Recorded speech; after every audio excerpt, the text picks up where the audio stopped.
Welcome to Circle of Fear. One plantation records from northeastern Alabama reveal an entry dated March 1856 that defies explanation. 12 men, armed, trained, and authorized by law, failed to restrain a single individual. The incident report, buried in county archives for over a century, describes wounds that shouldn't have been survivable.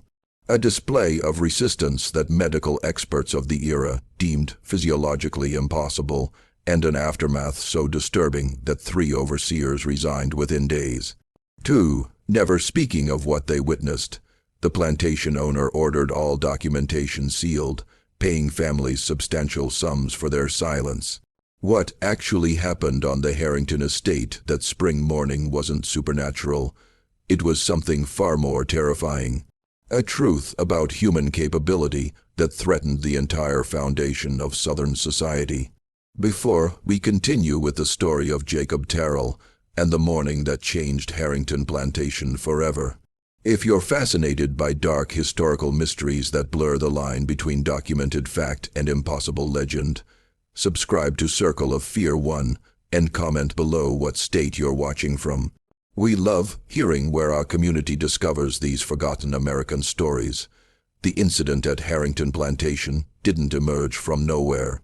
To understand what transpired, you must first understand the man, the place, and the carefully constructed system that both created and feared him.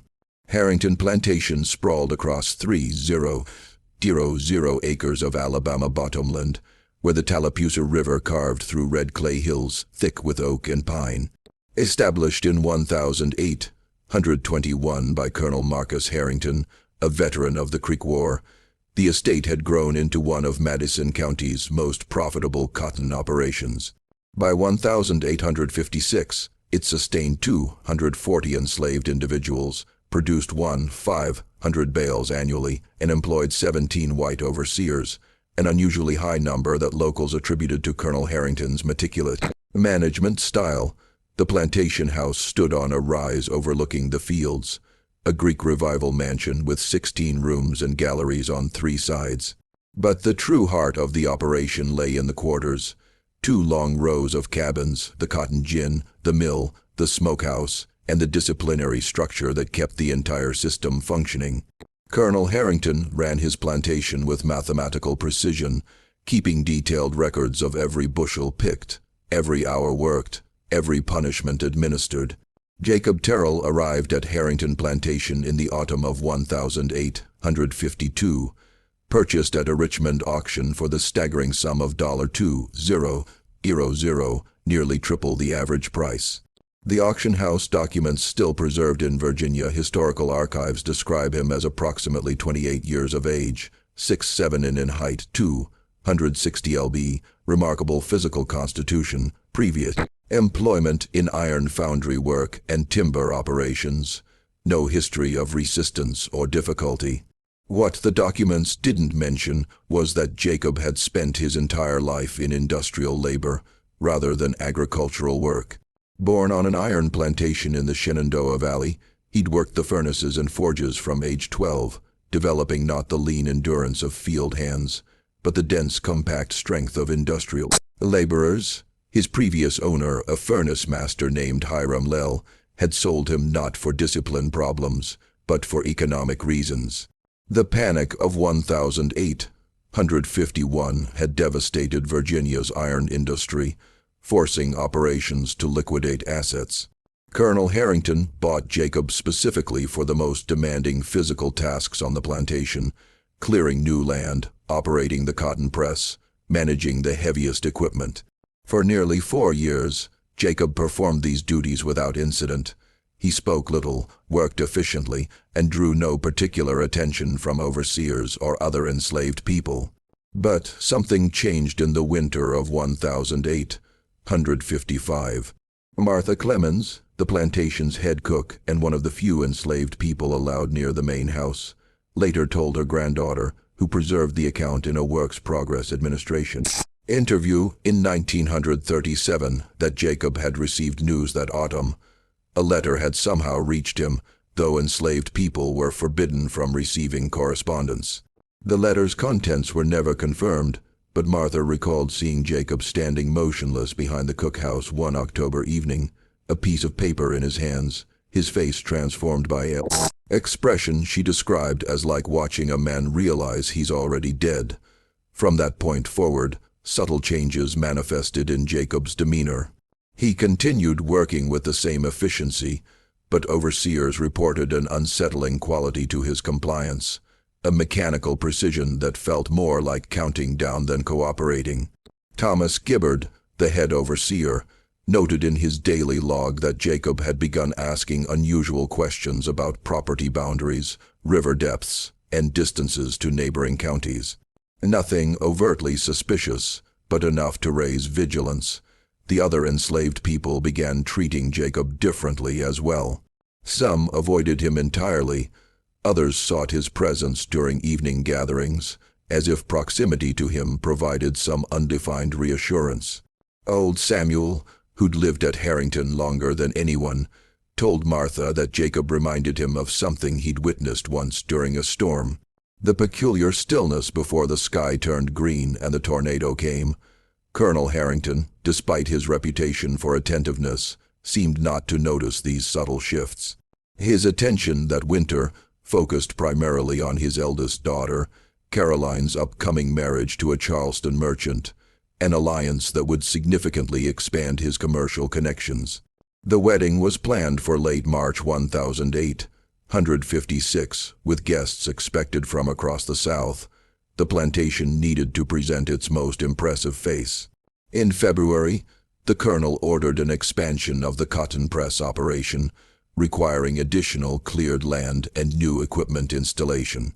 Jacob was assigned to lead this project, working alongside 8 other men under the direct supervision of 3 overseers: Gibbard, a Kentucky man named Illy Strauss, and a recent hire from Georgia, William Pritchard.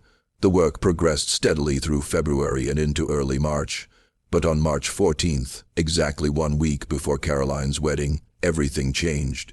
The morning of March 14th, 1856, began unremarkably. Dawn arrived wrapped in thick fog from the Tallapoosa River, the kind that turned the plantation into a landscape of gray shapes and muffled sounds. The temperature hovered near 40 degrees, cold enough that breath showed white, but not cold enough to delay work. The plantation bell rang at 5:30 a.m., as it did every morning, calling everyone to their assignments. Jacob reported to the cotton press area as required, joining the work crew, preparing timber for the new press foundation. Thomas Gibbard was there along with Illy Strauss and William Pritchard. The 3 overseers carried their standard equipment: coiled leather straps, wooden bats, and Gibbard's pistol, which he wore prominently on his belt. According to multiple testimonies compiled afterward, the trouble began around 7:15 a.m., though accounts differ on the specific trigger. Gibbard's official report states that Jacob refused a direct order to move a beam, displaying open insolence. Illy Strauss's written statement claims Jacob spoke disrespectfully when corrected for slow work, but Martha Clemens, who was collecting water from the nearby well, heard something else entirely. She later told her granddaughter that she'd heard Gibbard announce that a letter had been intercepted, that its sender had been dealt with according to law, and that Jacob needed to understand the consequences of unauthorized correspondence.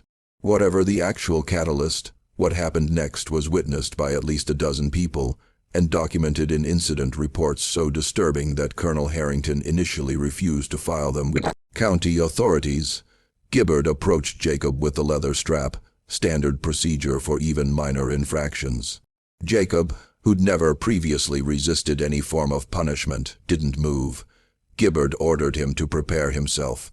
Jacob remained motionless, his eyes fixed on something in the distance, the direction of the river. Some witnesses later said, though from that position, the river wasn't visible through the fog. Gibbard struck him across the shoulders. Jacob didn't flinch. Illy Strauss moved to assist, grabbing Jacob's arm to force compliance. What happened then confused everyone present. Strauss later testified that grabbing Jacob's arm felt like gripping an oak beam. Jacob didn't pull away or struggle. He simply remained immobile while Strauss attempted to move him as if the normal mechanics of human leverage had ceased to function. William Pritchard joined the effort. 3 overseers, all larger than average men, accustomed to physical confrontation, attempting to move one person who was offering no active resistance, merely standing still and failing completely. Gibbard, his authority challenged before the entire work crew, fired his pistol into the air and shouted for additional help. The shot brought 4 more overseers running from nearby areas. The fog was beginning to lift, revealing the scene to an expanding audience of enslaved workers who'd stopped what they were doing to watch. 7 overseers surrounded Jacob. Gibbard issued a clear order: restrain him and deliver punishment for insubordination. The men moved in simultaneously. What transpired over the next several minutes would be described in remarkably consistent terms by multiple witnesses, though none could adequately explain the mechanics of what they observed. The overseers attempted to force Jacob to the ground using standard techniques: leverage, joint manipulation, overwhelming force. Jacob didn't fight back in any conventional sense. He didn't throw punches or kicks. He didn't grab or push. He simply wouldn't go down. Witnesses described it as watching men trying to topple a tree that had decided not to fall. Every technique that should have worked, that always worked, produced no result. Jacob's knees didn't buckle. His balance didn't break. His arms, when gripped, couldn't be manipulated into submission holds. The fog had burned off completely now. The scene was occurring in full daylight before dozens of witnesses. Gibbard, desperate, sent a runner to fetch every available overseer on the plantation. Within 10 minutes, 12 men had assembled, the largest concentration of authority figures most enslaved people on Harrington had ever seen in one place. 12 armed overseers against 1 unarmed man who still had not struck a single blow or made any aggressive movement. Colonel Harrington himself had been summoned and was approaching from the main house, his face dark with fury at this disruption so close to his daughter's wedding. The 12 overseers coordinated their approach. This wasn't an act of punishment anymore. It had become a demonstration of power, a reassertion of the fundamental order that governed plantation society. If one man could resist 12, the entire system faced an existential question. They rushed Jacob simultaneously from all sides. The sounds that followed, this detail appears in every written testimony, were wrong. Not the sounds of fighting, but of impact. Bone against bone, bodies hitting the ground with percussive force, grunts of pain and shock. But these sounds came from the overseers, not from Jacob. When Colonel Harrington arrived at the scene, 4 overseers lay on the ground injured.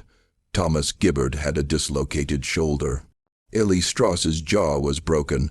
William Pritchard was unconscious with a head wound. A 4th man had suffered broken ribs. The remaining 8 overseers had pulled back, forming a circle around Jacob, who stood in the center of the cleared space, breathing heavily, but showing no other signs of the confrontation. The critical detail that appears in every account: Jacob hadn't thrown a single punch. The injuries had resulted from the overseer's own force being redirected, from collisions with each other, from failed takedown attempts that sent them sprawling. Several witnesses described it as watching men injure themselves against a wall that could think. Colonel Harrington drew his own pistol. The clearing went silent for a long moment. Witnesses estimated it at perhaps 30 seconds, though fear distorts time. Jacob and the colonel stared at each other. In that extended pause, something unspoken but clearly understood passed between them. The colonel's finger remained on the trigger. Jacob remained motionless, his expression unreadable. Then Jacob spoke, his voice carrying across the silent clearing with perfect clarity. Witnesses agreed on his words, though they disagreed on his tone. Some said it was flat and empty. Others said it held profound sorrow, and a few insisted it conveyed something close to pity. "I ain't here no more," Jacob said. "You might be looking at me, but I ain't here. I've been gone since that letter came." He turned then, not hurriedly, but with calm deliberation, and walked toward the tree line. The colonel shouted for the overseers to stop him. None moved. Jacob disappeared into the woods bordering the plantation's northeastern boundary. The fog had fully lifted by then. The morning was bright and clear, and Jacob Terrell, who 12 armed men had failed to restrain, was gone. The immediate aftermath of Jacob's departure created confusion that bordered on hysteria. Colonel Harrington ordered an immediate lockdown of the entire plantation. No one was permitted to leave their designated areas. The 12 overseers, despite their injuries, were dispatched in pairs to search the woods and surrounding properties. Riders were sent to neighboring plantations with descriptions and warnings. The Madison County Sheriff was notified, and within hours, a formal pursuit had been organized involving 23 men and dogs borrowed from a plantation 15 miles south. But Jacob Terrell had vanished with a thoroughness that seemed impossible given the resources dedicated to finding him. The tracking dogs picked up his scent easily enough from the cotton press area, followed it into the woods for perhaps half a mile, then abruptly lost it at the edge of a creek. This wasn't unusual. Water disrupts scent trails. What puzzled the trackers was that they couldn't pick up the trail on either bank, upstream or downstream, despite searching for 3 miles in both directions. It was as if Jacob had stepped into the water and ceased to exist. The search continued for 11 days. Patrols checked every known hiding place, every cave, every abandoned structure within a 20 m radius. They questioned enslaved people on neighboring plantations, offering rewards for information. They monitored roads, river crossings, and known routes toward free states. They found nothing. During those 11 days, the atmosphere at Harrington Plantation transformed. The enslaved community, which had witnessed the confrontation, maintained absolute silence about Jacob's departure when questioned by authorities. But among themselves, according to accounts preserved decades later, they spoke of little else. Some expressed hope that Jacob had found freedom. Others feared terrible retribution when he was inevitably captured. A few shared rumors that Jacob had never intended to run at all, that he'd walked into those woods to die on his own terms, having finally broken under some unbearable psychological weight. The wedding proceeded on March 21st as scheduled, though Colonel Harrington's demeanor during the festivities struck guests as distracted and tense. 3 of the injured overseers were unable to attend due to their wounds. The celebration felt forced, servants later recalled, as if everyone present was pretending not to notice the question hanging over the plantation. How had one man resisted 12, and what did it mean that he'd succeeded? Thomas Gibbard, his shoulder still bound after the dislocation, submitted his resignation on March 23rd. In his letter to Colonel Harrington, preserved in the plantation papers, he wrote, "I can no longer in good conscience maintain discipline on this property. What I witnessed on March 14th has led me to conclude that the foundations of our system contain flaws I had not previously recognized. I respectfully request immediate release from my duties." Strauss resigned 2 days later. His letter was shorter. "I cannot explain what happened. I will not try. I am going back to Kentucky."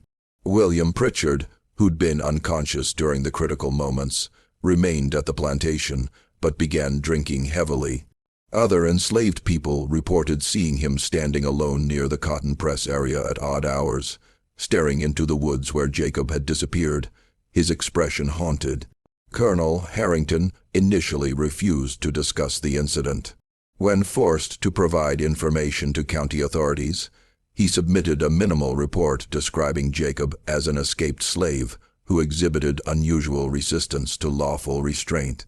He made no mention of the 12 overseers, the injuries, or the specific circumstances of the confrontation. The report listed Jacob's physical description, estimated value, and offered a standard $50 reward for his capture and return. But privately, the colonel began conducting his own investigation. He questioned everyone who'd known Jacob, trying to understand what he'd missed. He reviewed purchase records, work logs, Any documentation that might explain what had transformed a supposedly compliant worker into someone capable of the March 14th resistance. His inquiries led him to the letter, the correspondence that Martha Clemens had mentioned that Gibbard had allegedly referenced during the confrontation. The colonel discovered that the plantation's mail, which was routinely inspected, had indeed intercepted a letter addressed to Jacob in February. The letter had been confiscated and destroyed before Jacob could receive it, standard procedure for unauthorized correspondence. But the colonel's review of the mail logs revealed something disturbing. The letter hadn't been destroyed immediately. One of the overseers, a man named Henry Wallace, who'd resigned in January for unstated reasons, had kept it for several days before turning it in. During those days, Wallace had apparently shown it to at least 3 other overseers, and one of them had likely mentioned it to Jacob, perhaps as a form of psychological control, perhaps as simple cruelty. The colonel tracked down Henry Wallace in early April and questioned him about the letter's contents. Wallace, now working as a supervisor at a textile mill in Huntsville, was reluctant to discuss it. When pressed, he finally admitted that the letter had come from Virginia from a woman identifying herself as Jacob's wife. The letter, Wallace recalled, had been brief and devastating. Jacob's wife had been sold south after her owner's death. She'd written from a plantation in Georgia, having somehow gotten word to Jacob about her location. The letter contained a plea for Jacob not to attempt rescue, an acknowledgement that they would never see each other again, and a final message. She was pregnant with their child, conceived during Jacob's last visit to Virginia before his own sail south. Wallace told the colonel that the letter's final lines had stayed with him. Don't let them take you piece by piece. Whatever they do to the body don't matter if you keep yourself whole inside. Remember me, remember we real. The colonel asked why Wallace had resigned. Wallace's response, documented in the colonel's private journal, was unsettling.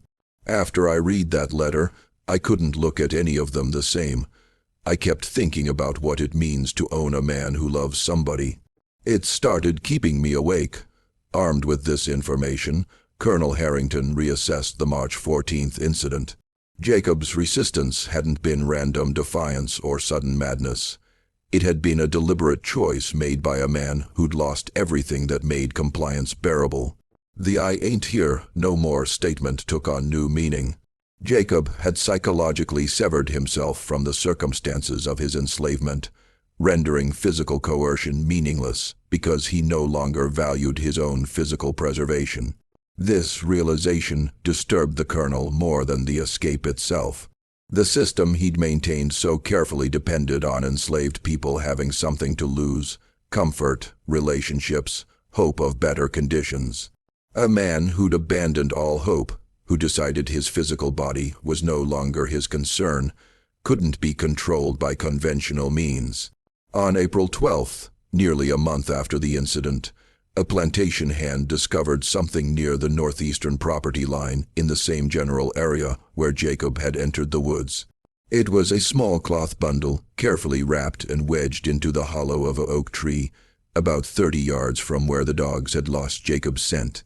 Inside the bundle were 3 items: a small wooden carving of 2 figures holding hands, simple but carefully crafted; a scrap of paper with an address in Georgia written in careful letters; and a piece of metal that appeared to be a tag from an iron foundry, the kind worn by industrial workers to identify their specialized skills.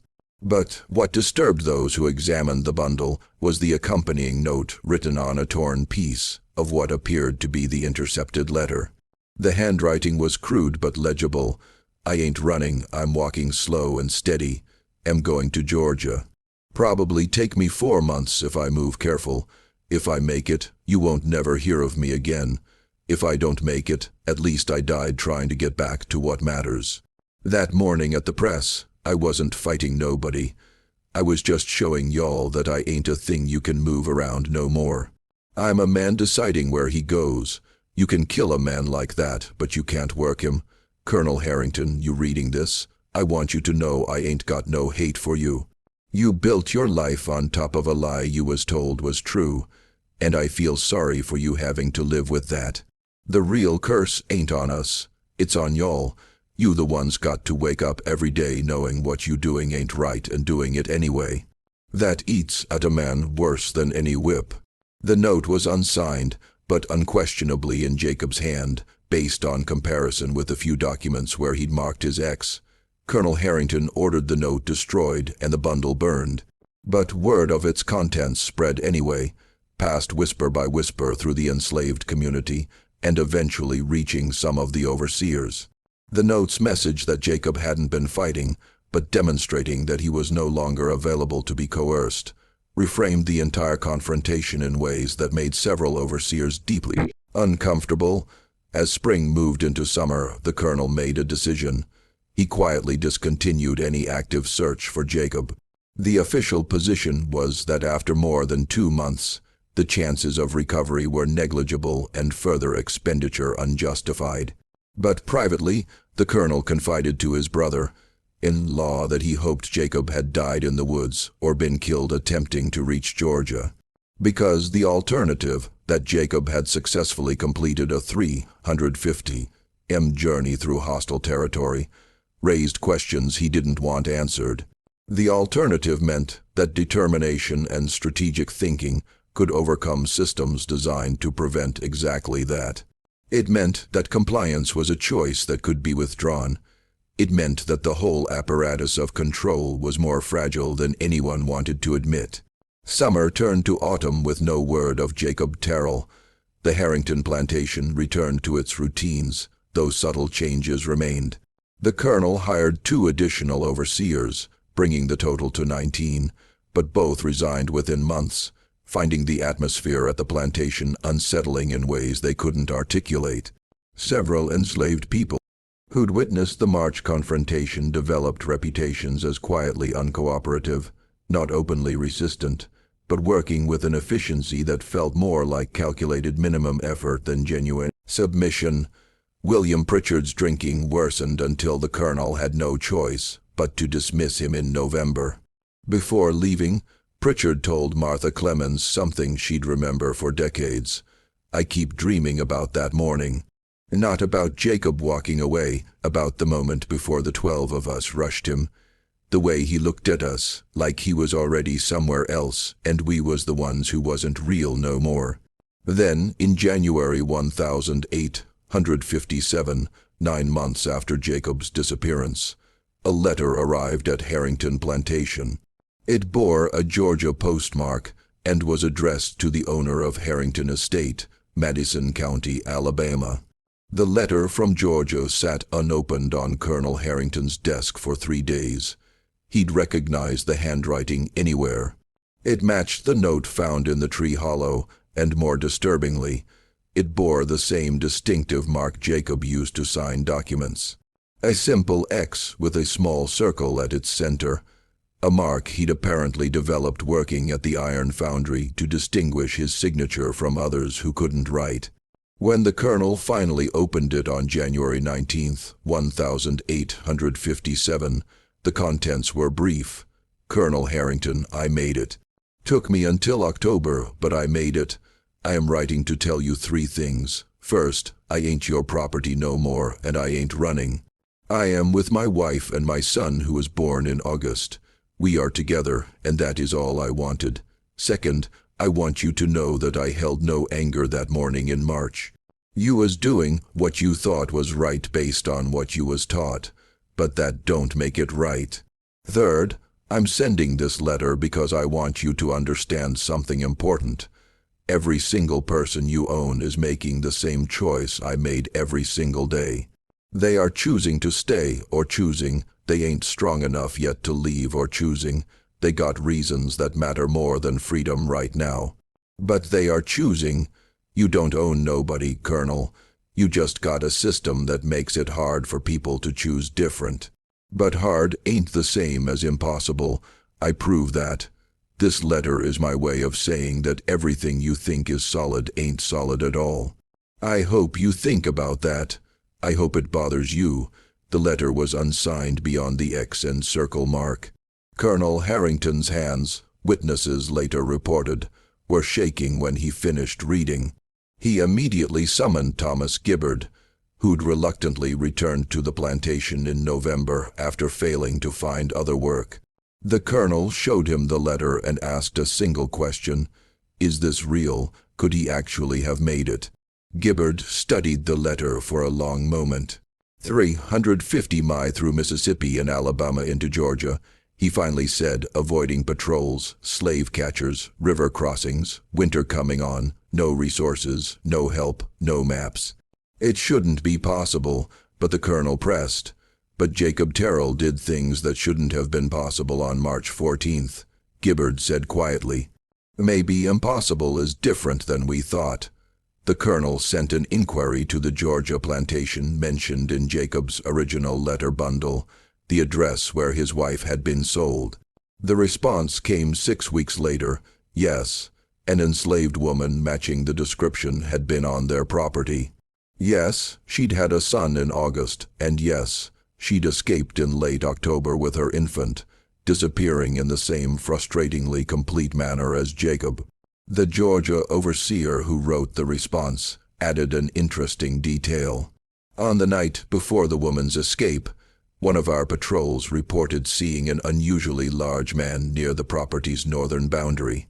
When they approached to investigate, the figure retreated into the woods. They pursued but lost him within minutes, which struck us as strange given the clear moonlight and open terrain.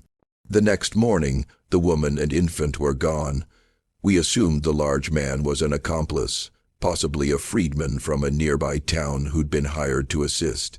But now, receiving your inquiry, I wonder if we witnessed something else entirely.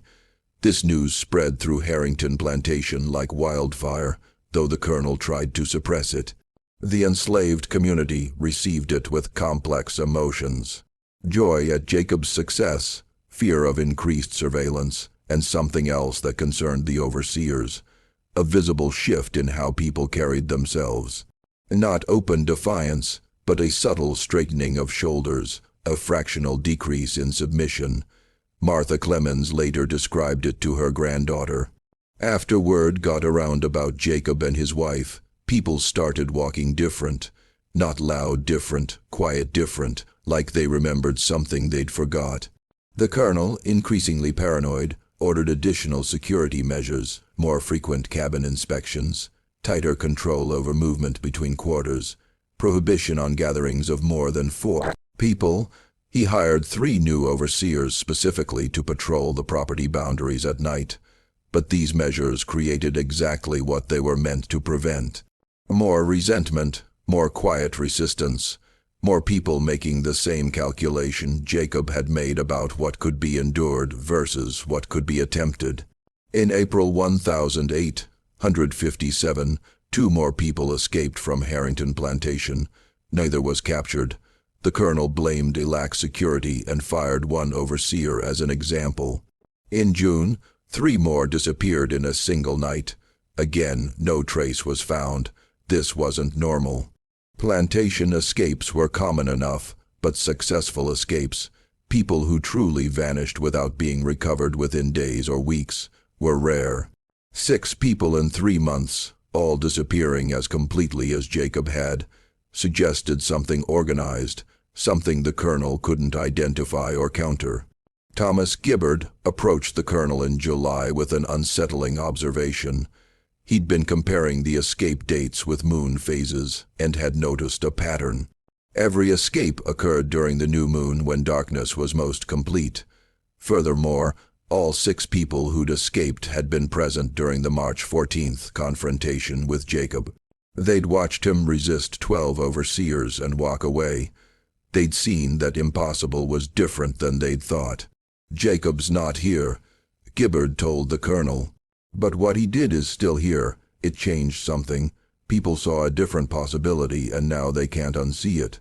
The colonel, desperate to reassert control, made a decision that would haunt him for years. He ordered a public punishment of someone he suspected of facilitating the escapes, a man named Daniel Hayes, who'd been friends with several of those who disappeared. The punishment was calculated to be severe enough to serve as warning. 30 lashes administered in front of the entire enslaved community. The punishment was scheduled for July 28, 1857. As the assembled crowd watched Daniel Hayes being tied to the post, something unprecedented happened. Before the first lash could fall, a woman stepped forward, then another, then a man. Within 30 seconds, more than 50 people had moved forward, forming a silent line between Daniel Hayes and the overseer holding the whip. They didn't speak, they didn't threaten, they didn't charge or attack. They simply stood there, present and refusing to move, creating a human barrier that couldn't be bypassed without violence that would injure dozens of people. The overseer looked to the colonel, who'd gone pale. The colonel ordered the crowd to disperse. No one moved. For 5 minutes, multiple witnesses timed it. Nothing happened. The two groups stood facing each other in silence, neither willing to escalate, neither willing to back down. Then, from somewhere in the middle of the line of enslaved people, someone began humming. The tune was simple, repetitive, one that several people recognized from work songs. Within moments, others joined. Not loudly, not defiantly, just a steady, continuous hum that filled the silence with sound that somehow felt more unnerving than shouting would have been. The colonel, recognizing that actually dispersing this group would require violence that might spiral out of control, made a rare concession. He ordered Daniel Hayes released and the punishment postponed, pending further investigation. As the crowd dispersed, the colonel noticed something that chilled him more than the confrontation itself. Several people were smiling, not openly, not mockingly, but with small private expressions of satisfaction. They just demonstrated the same principle Jacob had shown on March 14th. Unified passive resistance, even from unarmed people, created situations that force couldn't easily resolve. The summer of 1857 transformed Harrington Plantation into something unrecognizable from what it had been 15 months earlier. The colonel, attempting to maintain control, oscillated between harsh crackdowns and nervous concessions, creating an atmosphere of unpredictable tension that satisfied no one and disturbed everyone. 4 more overseers resigned between August and October, all citing similar reasons in their departure letters: an inability to maintain discipline through traditional means, a sense that the fundamental dynamics of the plantation had shifted in ways they couldn't manage, and most tellingly, a growing discomfort with their own role in the system. One overseer, a man named Patrick Doyle from South Carolina, wrote in his resignation, "I came to Alabama believing I understood the nature of this business. The events of the past year have demonstrated I understood nothing. When 50 people can stop a lawful punishment simply by standing still, when 6 people can disappear as completely as if the earth swallowed them, when stories about one man's resistance can change how hundreds of others think about their circumstances, then the entire operation rests on foundations more fragile than any of us wanted to admit. I no longer have confidence that these foundations can hold, and I don't wish to be present when they crack." The enslaved community at Harrington, meanwhile, was experiencing its own complex transformation. The solidarity demonstrated during the Daniel Hayes incident had been powerful, but it had also been dangerous. Everyone involved knew that the colonel had backed down, not out of principle, but out of tactical calculation, and that he would eventually find ways to reassert control that wouldn't require public confrontations. Indeed, the colonel began implementing subtler forms of pressure. He separated known friends, reassigning them to different work crews. He reduced rations slightly, not enough to be obviously punitive, but enough to create constant low-level discomfort. He installed locks on the smokehouse, the tool sheds, the mill, anywhere people might gather unsupervised. He hired informants, offering small privileges to anyone who'd report on conversations or activities that suggested organized resistance. These tactics created divisions within the enslaved community. Some people, frightened by the escalating tensions, withdrew from any activities that might be interpreted as resistant. Others became more committed to quiet defiance, developing increasingly sophisticated methods of communication and coordination that couldn't be easily traced or proven. Martha Clemens, navigating between the main house and the quarters, found herself in an unusual position to observe both sides of the deteriorating situation. She watched the colonel's paranoia grow, saw him reviewing patrol logs obsessively, noticed him starting awake at small noises. She also witnessed the nightly gatherings in the quarters where people shared information with practiced caution, passing messages through work songs whose meanings the overseers couldn't decode. In September, another letter arrived from Georgia, again bearing Jacob's distinctive mark. This one was even briefer. "Colonel Harrington, you writing to Georgia Plantations looking for me. You won't find me. I ain't where I was. We moved north, and I ain't saying where, but I am writing because I heard about what happened with Daniel Hayes. I heard about 50 people standing together. I want you to know that ain't because of me. That is people deciding for themselves what they will and won't accept.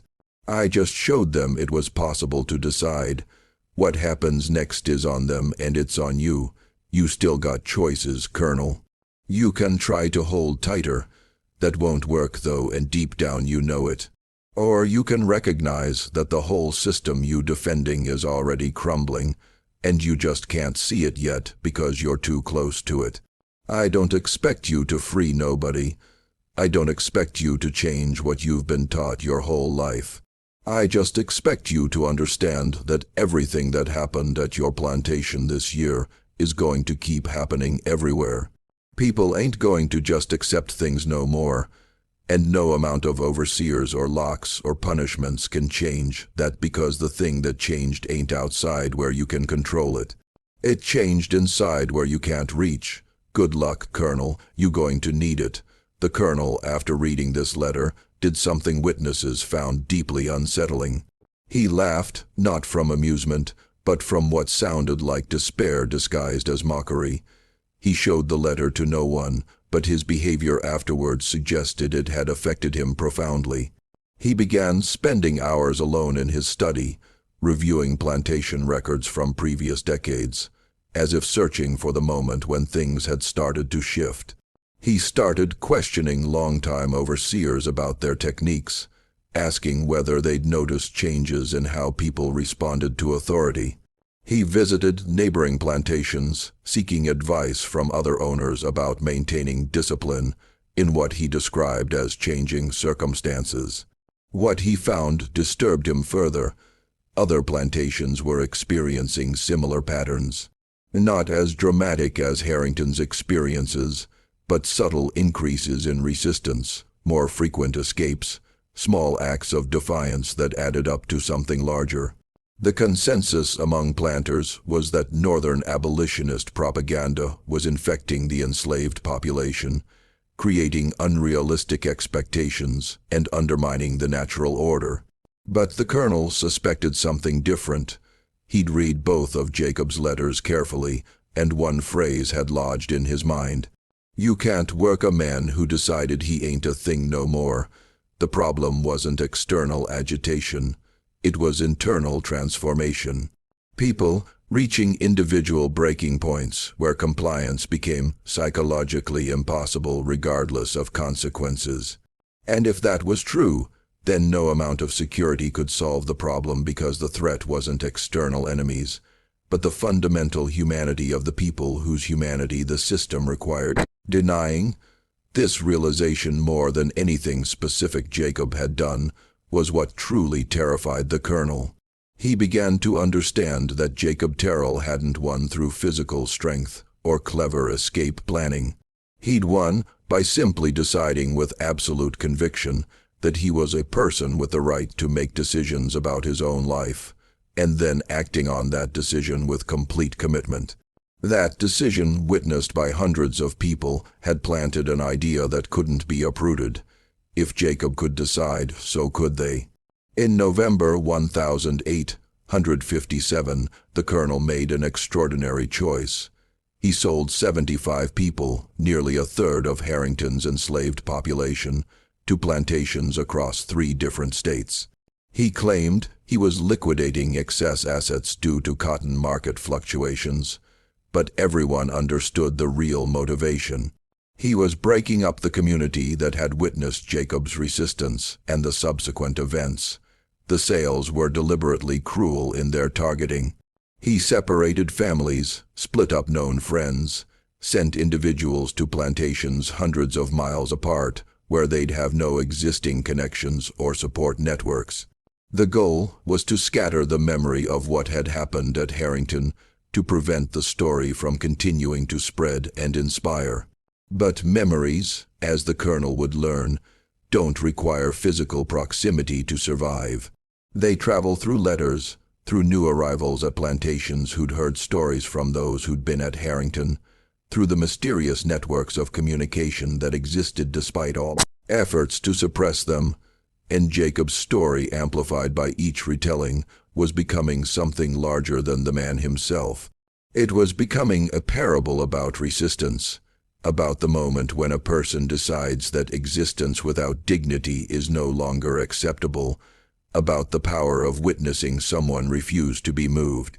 The people sold away from Harrington carried these stories with them, and everywhere they went, those stories changed something small but significant in how people thought about their circumstances. Just when we thought we'd seen it all, the implications of what began at Harrington Plantation in March 1856 were spreading far beyond one property in Madison County. If this story is giving you chills, share this video with a friend who loves dark mysteries. Hit that like button to support our content, and don't forget to subscribe to never miss stories like this. Let's discover together what happened to both Jacob Terrell and Colonel Harrington in the months and years that followed. The winter of 1857-1858 brought a cold that settled deep into Alabama's bones.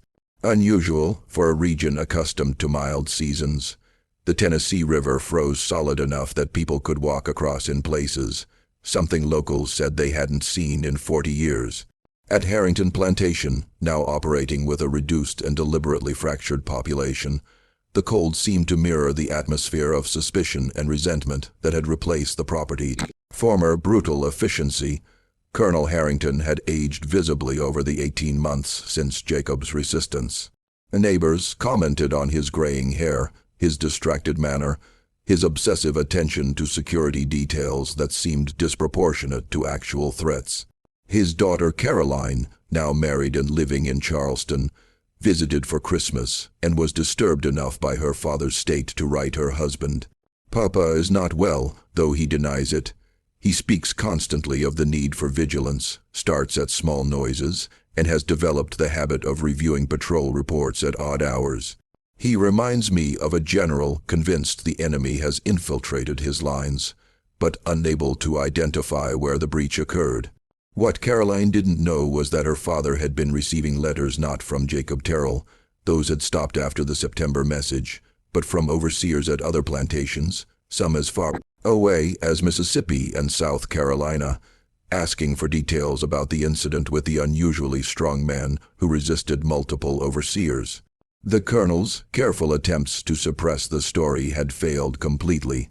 Jacob Terrell's resistance had become a legend circulating through the network of plantations, slave quarters, and even some abolitionist publications in the North, each retelling embellishing details but maintaining the core narrative.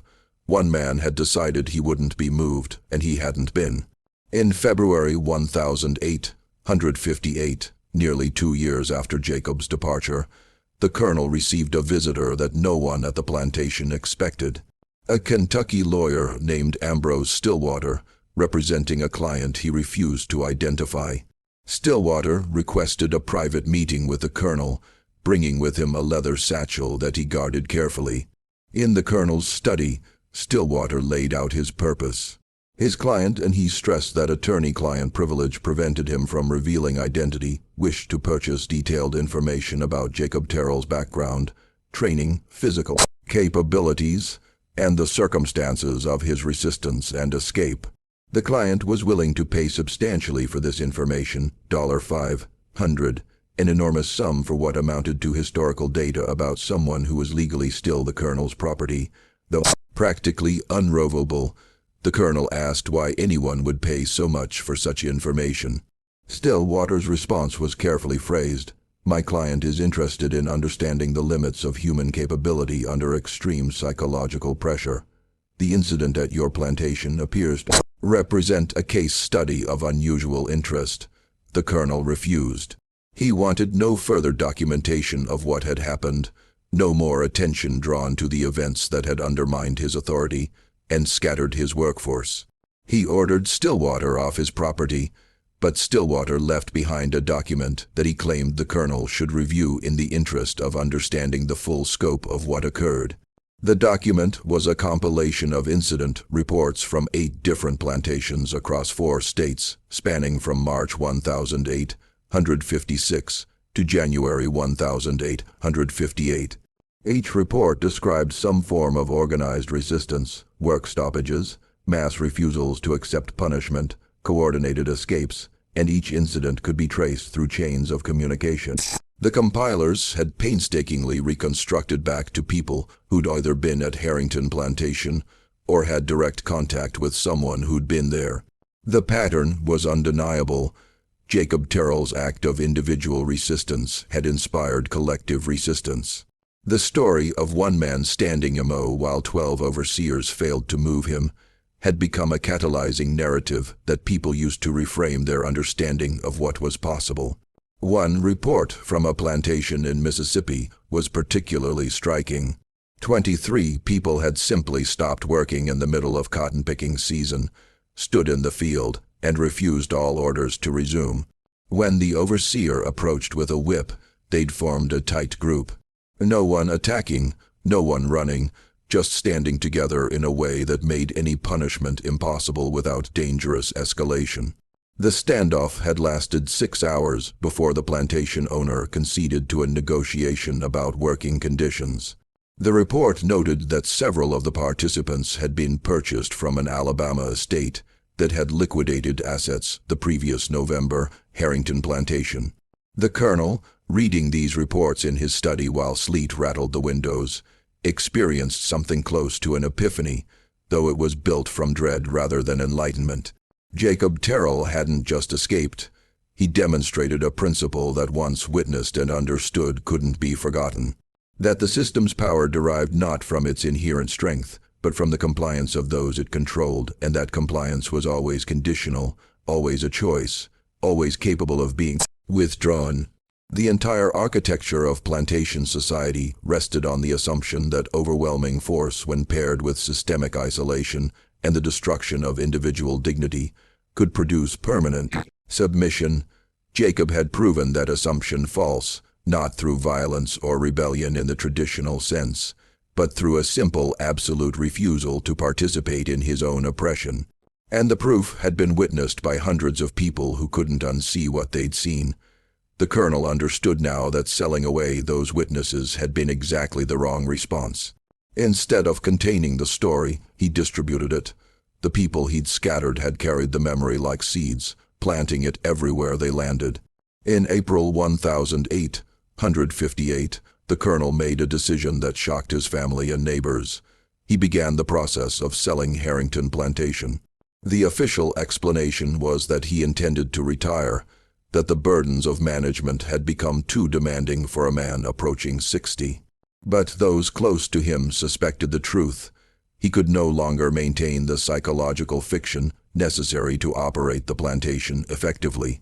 He'd seen too clearly the fragility of the system, the contingent nature of the control he believed was absolute. The sale was completed in September 1858. The new owner, a merchant from Mobile with no plantation experience, paid a price that reflected the property's fundamental assets, land, buildings, equipment, but not its reduced workforce or damaged reputation. Within 2 years, that owner would sell as well, unable to maintain profitability in an atmosphere where everyone who worked the land had heard stories about the man who couldn't be moved. But what happened to Jacob Terrell himself? The historical record here becomes fragmentary based on unverified accounts and possible mythology that accumulated around his name. What can be established with reasonable confidence is this. In the summer of 1860, a Philadelphia abolitionist newspaper published a brief account by someone identified only as J.S., formerly of Virginia and Alabama. The account described a successful escape from enslavement, a 350-mile journey through hostile territory, and a reunion with a family that provided the strength necessary to reclaim my humanity in the face of a system designed to deny it. The account included one passage that seems unmistakably related to the Harrington Plantation incident. I discovered that day that true resistance isn't violence or flight. It's the simple, absolute insistence on your own human dignity in circumstances designed to strip that dignity away. I didn't fight those 12 men. I just decided they no longer had the authority to define what I was or where I could go. That decision, once made with total conviction, changes everything. Whether this J.S. was Jacob Terrell cannot be definitively proven. But the Philadelphia Quaker community that published the account was known to assist escaped slaves, particularly those who demonstrated the kind of extraordinary determination that Jacob's journey would have required. There are no death records, no capture reports, no further documented appearances of Jacob Terrell in any official capacity. For someone who'd been valuable property whose escape had caused such disruption, this absence of documentation is itself remarkable. It suggests either that Jacob successfully integrated into free black communities in the North, where his past could be concealed, or that he died somewhere along the way, and his body had never been identified. But for the purposes of understanding the March 14, 1856 incident and its aftermath, Jacob Terrell's ultimate fate matters less than what he'd accomplished in that moment of resistance. He'd proved that the system's power was less absolute than it appeared, and he'd given hundreds of witnesses a new framework for understanding their own agency. The American Civil War, when it came just 3 years after Jacob Terrell's resistance, was fought over many issues: economics, states' rights, competing visions of national identity, but at its core was the question that Jacob's act had illuminated. Could a system that required denying the humanity of millions of people survive their insistence on their own human dignity? The answer, written in blood across 4 years of conflict, was no. Colonel Marcus Harrington lived until 1871, surviving the war and emancipation, but never recovering from what he'd witnessed at his plantation in March 1856. His later correspondence, preserved in family papers, shows a man wrestling with profound guilt and confusion, unable to reconcile the person he believed himself to be with the system he maintained. In an 1869 letter to his daughter, he wrote, "I was not a cruel man, Caroline, yet I participated in cruelty so systematic and complete that individual kindness became meaningless. The man Terrell taught me that not through what he said, but through what he showed. He demonstrated that every person I owned had been making a choice every day, a choice to endure rather than resist, and that this choice was an expression of their humanity that existed despite everything I'd done to deny it." Harrington Plantation changed hands twice more before being subdivided into smaller farms in the 1880s. The cotton press area where Jacob had made his stand eventually became overgrown, then cleared for other purposes. Nothing physical remains today to mark where the confrontation occurred, but the story persisted. In the decades after the Civil War, as formerly enslaved people began documenting their experiences, multiple accounts mentioned hearing about the man who 12 overseers couldn't move during their time in bondage. The story had circulated through slave quarters across the South, always with the same core details: his size, his calm demeanor, his refusal to fight, the fact that he'd walked away while armed men watched, and most importantly, his statement, "I ain't here no more." Martha Clemens, who lived until 1938, told her granddaughter that Jacob Terrell's resistance had been the first time I ever saw white folks not know what to do. That changed something in how all of us thought about things. Not that we started thinking we could all do what Jacob did. Most of us couldn't, and most of us had reasons we couldn't leave even if we was able. But we started understanding that their power over us wasn't magic or natural or from God. It was just their power, and it only worked as long as we went along with it. Jacob showed us we was going along. We was choosing it even if all the choices was bad. That knowledge don't set you free by itself, but you can't get free without it. The question of whether Jacob Terrell actually possessed unusual physical strength, or whether his resistance represented something else entirely, extraordinary psychological determination that manifested as seeming physical invulnerability, remains impossible to answer definitively. Multiple witnesses confirmed the overseer's inability to restrain him, but witness accounts under conditions of fear and confusion are notoriously unreliable. What matters historically is not whether Jacob was objectively stronger than other men, but that his resistance demonstrated a principle about power, compliance, and human agency that resonated far beyond one plantation in Alabama. The system of American slavery in retrospect contained the seeds of its own destruction from the beginning. It required the continuous active participation of those it enslaved, which meant it depended on their ongoing choice to comply rather than face the consequences of resistance. As long as those consequences remained unbearable enough to enforce compliance, the system functioned. But once enough people inspired by stories like Jacob's or driven by their own breaking points decided that existence under the system was itself unbearable, no amount of force could maintain control. Jacob Terrell didn't end slavery. He didn't even significantly damage it, but he added one more story to the accumulating catalog of resistance that eventually made the system unsustainable.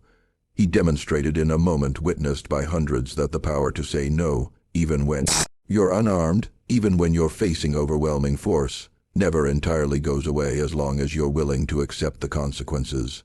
Whether he survived to see emancipation, whether he lived to raise his son in freedom, whether he ever knew how widely his story spread, these questions have no certain answers. The historical record goes silent on Jacob Terrell after 1860, which for an escaped slave might be the best possible outcome, successful enough in establishing a new life that his past ceased to follow him. Or perhaps the silence indicates a darker ending, one that countless others faced: capture, death, separation from the family he'd risked everything to reach. We'll never know for certain. What we do know is that on March 14, 1856, on a plantation in Madison County, Alabama, one man decided that his physical body was less important than his psychological freedom.